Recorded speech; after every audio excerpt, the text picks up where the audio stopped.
Daniel was a successful businessman and popular with women.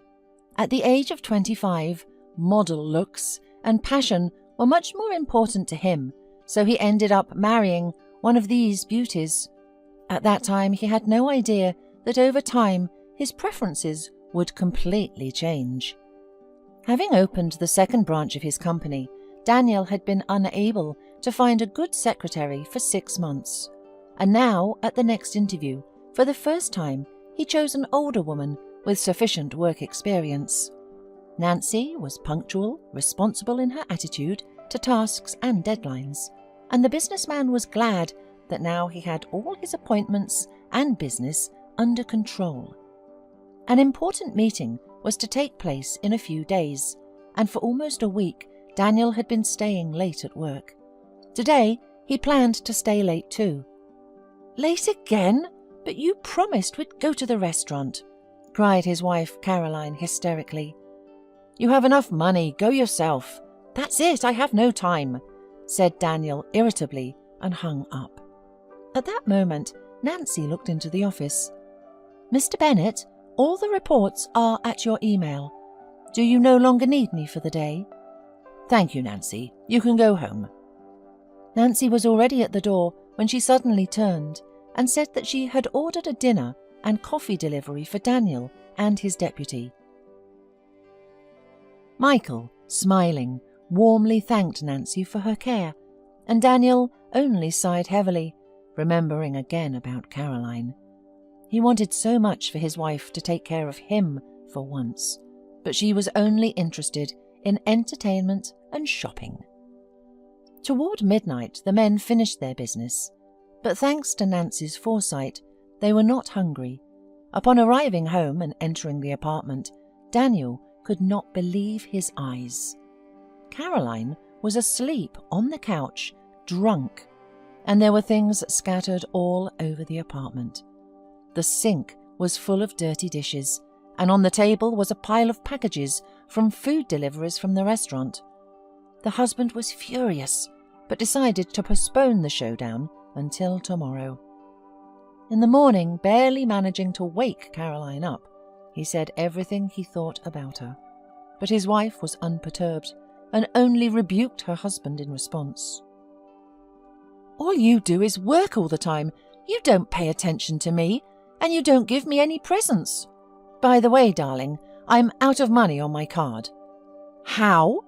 I just transferred you a substantial sum yesterday," exclaimed Daniel indignantly.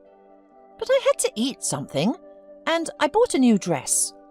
Turning to shrieking, shouted Caroline. "Well, no. If you want to live like this, then you should learn to earn money yourself," said Daniel angrily, and went to work, slamming the door shut behind him. There was a lot to do at work. Caroline kept calling and calling, and Daniel even had to turn off the sound to focus on work. "Mr. Bennet, you have a meeting in an hour," said Nancy as she peeked into her boss's office. "Also, your spouse is on the line asking for you. Should I connect you?" "No, tell her I'm busy. No matter how many times she calls today, I'm always busy or out for a meeting," replied Daniel tiredly and rubbed his eyes with his hand. "Okay. Would you like some coffee?" asked Nancy sympathetically. Daniel nodded and went back to his business. So the day went on, and Daniel returned home. To his surprise, he found the same mess at home again.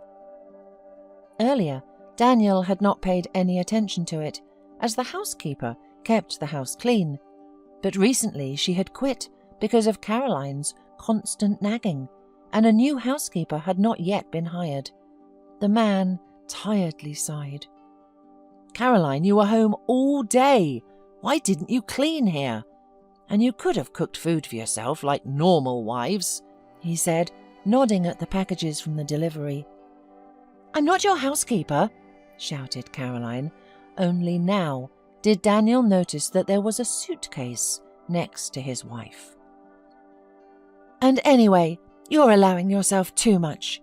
Until I hear an apology, I'm not coming home." Caroline grabbed the suitcase with her belongings, and with her head held up proudly, she rushed out of the house, clattering her heels. Daniel was so tired and angry that he didn't even try to stop her. He just took a shower and went to bed. The next few days, the man was busy at work with meetings, agreements and contracts. Caroline never came back, but Daniel was even happy about that. Nancy summoned specialists, and they cleaned up the boss's house in a short time. When the work schedule had fallen into its usual rhythm, Daniel realized for the first time that the past week had been the most comfortable he had had this year, and after thinking everything over, he called his lawyer and asked him to prepare the papers for the divorce. One day, for the first time, Daniel left the office with Nancy. It was pouring rain, and he offered her a ride home. They drove and talked about non-work related topics. He dropped her off at her house and, looking after her, suddenly thought that he wished he had such a caring and intelligent wife. The divorce with Caroline took several months. She tried to return, asking for forgiveness, but it was too late, because now Daniel was constantly thinking only about Nancy. He quickly found out that the woman was a widow and was raising 2 children alone. One day he made up his mind and invited her to a restaurant. Nancy refused, but instead asked him to dinner at her place. That's how he got to know her children. After hearing about the boss's feelings, the woman resisted for a long time. "Daniel, why do you need all this? I'm older than you and I have children." "It makes no difference to me," he insisted. Only a few months later, Nancy agreed to marry him. The wedding was quiet and modest, and a year later they had a child. Daniel never regretted his failed marriage to Caroline, because thanks to this, he could truly appreciate Nancy, and his mistake brought him real happiness.